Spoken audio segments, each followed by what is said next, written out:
Hello and welcome to Nothing Ventured with me, Arish Shah. Today I am super excited to have Adam Besvinick, founder and managing partner of Looking Glass Capital, a pre-seed and seed stage venture fund. Adam, it's great to have you here in the studio with me, albeit on Zoom.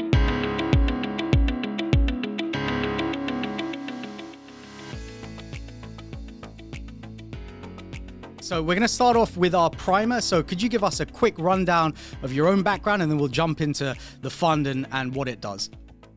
Absolutely. So I've been in venture now full time since about the summer of 2014. But prior to that, after college, joined Jefferies as a investment banking analyst for a couple of years from 2009 to 2011, which was its own interesting financial period to be working in investment banking. And then went back to business school from 2011 to 2013, which is where I ended up working for Chris Sacca and Lowercase Capital. And that's really where I started to get obsessed with the world of venture and early stage investing. After that, I moved to the Bay Area. I joined a startup called Wanilo, which was an early player in social commerce space backed by First Round and Forerunner and Floodgate. I was running business development for them post Series A. And then I ended up joining a small, I guess we'll now call it pre-seed, but back in 2014, we called it a seed fund called Deep Fork Capital. And from 2014 to the middle of about early 2017, worked for Deep Fork, got a ton of responsibility, probably way too much autonomy for someone who was really just cutting their teeth in the world of venture, but got to source and lead 14 different deals there, which a handful of those are doing really well still at this point. And then I moved over to a large hedge fund called Anchorage Capital at the beginning of 2017. So basically the exact opposite of Deep Fork in terms of structure and setup and AUM and headcount. And I led half a dozen investments for Anchorage, really focused on Series A and Series B investing for them. And at the middle of 2019, really started having this itch that I needed to scratch, which was to start my own firm. Really saw that there was a lot of opportunity at this pre-seed stage. I was far from the first person to recognize that. There were people like Charles Hudson at Precursor and Nick Churls at Notation and Kent Goldman at Upside, who had all sort of broken off and started these pre-seed official shops separate from a quote unquote seed firm. But I really had felt like there was an opportunity to build something a little bit different, which we can talk about later on. And so I ended up starting to fundraise for Looking Glass Fund 1 at the beginning of 2020. Ended up persevering and getting through a COVID fundraise and raised a little over $8.5 million for Fund 1. And now I'm out. I've done an early first close on Fund 2 and trying to raise about 20 million for this fund. Amazing. So let's talk about Looking Glass for a second. So stage, you're obviously investing at pre-seed. What's your thesis? What sort of sectors are you targeting? What's your average check size and what geographies do you focus on? Sure. So at Looking Glass, we strive to be part of the first round of outside capital that a company raises. It's not always the case, but we're really focused on $1 to $3 million rounds, generally valuations under 15 million post. Our average entry valuation on Fund 1 was a little over 9 million post, despite the frenzied market of 2021. We've made 2 investments so far out of Fund 2, which were a 6 million post and an 8 million post. So continue to exercise the same amount of discipline that we showed on Fund 1. Check sizes on Fund 1 were about 300 to 400K. On Fund 2, it'll look very similar, probably 300 to scale up to 500K. And we really want to be what I call a first yes. So that could be, a lead in a round, even despite not taking half the raise, a co-lead. We can still be an anchor position in that round and then help you raise the rest of that capital. But what I promise founders, I will never tell them is come back to me when you have a lead. So we operate with independent conviction, and a commitment is binding, no matter really how long it takes to raise the rest of that round, provided you raise the amount that you really set out to.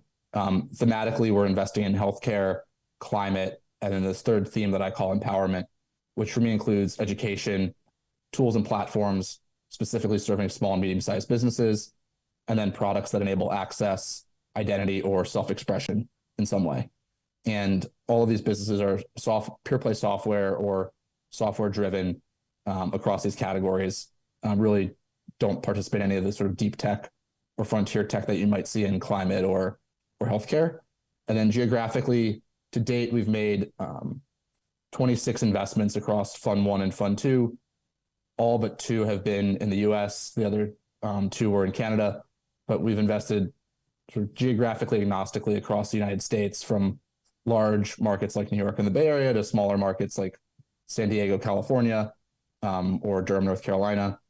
But still open to looking at companies in the UK and Western Europe as well. Just haven't quite gotten there on any opportunities that we've seen. But those are sort of the geographies that we're confining ourselves to. Amazing. And if you had to like pick 3 portfolio companies that you're really excited about right now, what would those 3 be? The first is probably a company called Hone Health, which is a telemedicine business. They started with testosterone replacement therapy. They've since expanded to a number of other prescription drugs.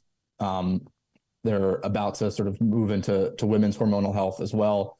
And that business has been nothing short of a rocket ship since I invested at the beginning. It was the first investment out of Fund 1 and made the investment in September of 2020.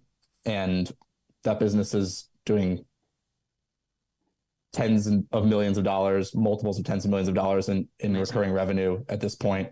Another one would be a company called Watt Carbon, which just announced a seed round led by True Ventures. I was the first investor in their pre-seed. They're building a data as a service and sort of SaaS-enabled marketplace for building offsets, specifically focused on looking at the carbon footprint of building assets and energy assets using grid-level data to sort of get ground truth level data to understand how much electricity an asset really is using. And then they're building out a marketplace of suppliers of true building offsets that are tied to the grid. So I think, alternative energy sources like solar, heat pumps, batteries, et cetera, not sort of the, fluffy sort of nature-based offsets, which, try and be quantitative, but are a little bit more qualitative, really leaning into sort of a sound underwriting of how much carbon you're truly offsetting based on using other electricity sources. And then the third company I would highlight is one called Sylvan Health, which is a telemedicine business focused on medical nutritional therapy, really serving patients that have chronic conditions. So a lot of companies have raised over the last couple of years around this theme of food as medicine, really with sort of trying to put more emphasis on nutrition within healthcare. But virtually all of those have focused on a direct-to-consumer offering. They might be in network with providers, but largely they're advertising on Facebook and Instagram and trying to get relatively healthy people to lose a few pounds. This company is much more clinical. They're serving large at-risk providers like LifePoint and Aledade and Blue Cross Blue Shield, and working with and payers like Blue Cross. And so their go-to-market is fundamentally different. They're healthcare operators through and through, as opposed to brand builders. And so they're taking a much more clinical approach to serving patients that truly, like, it's life and death for them, whether they're going to get healthy or not. Patients that have cardiology issues, diabetes, pre-diabetic, obesity, and don't really have the resources at all to get access to these types of services if it weren't for something like Sylvan being in network and going through these patients' providers or payers to get to them. So those are 3. There's probably about it's like trying to pick your favorite child. Yeah. But those are 3 that I'm particularly excited about right now. Amazing. And just finally, if you were to look forward and think about kind of an emerging technology that you're starting to see that you're getting really excited about, you are allowed to say generative AI. I won't hold it against you. What would that be? Or maybe are we going back to is Web3 the next big thing again? Rather than the technology, I guess a theme that I'm kind of leaning into is certainly this concept around electrification, both commercial and residential electrification. I think in the last probably 6 months, I've seen about a dozen companies within the climate space playing on this theme in some way, whether it's helping homeowners transition to installing EV chargers and heat pumps and solar, or whether it's software to work with these vendors, or whether it's APIs to help people navigate the space, There's certainly something in and around this category. I don't think this is one area where I don't think we're too early. I think this timing is actually like probably right. And I think it's just a matter of, what's the right way to play this space as an investor that I'm trying to figure out. But I'm with almost 100% certainty, there's going to be at least one company in the Fund 2 portfolio that's around this category. Amazing. Thanks, Adam. We look forward to talking to you in more detail about everything you've been up to in our main episode.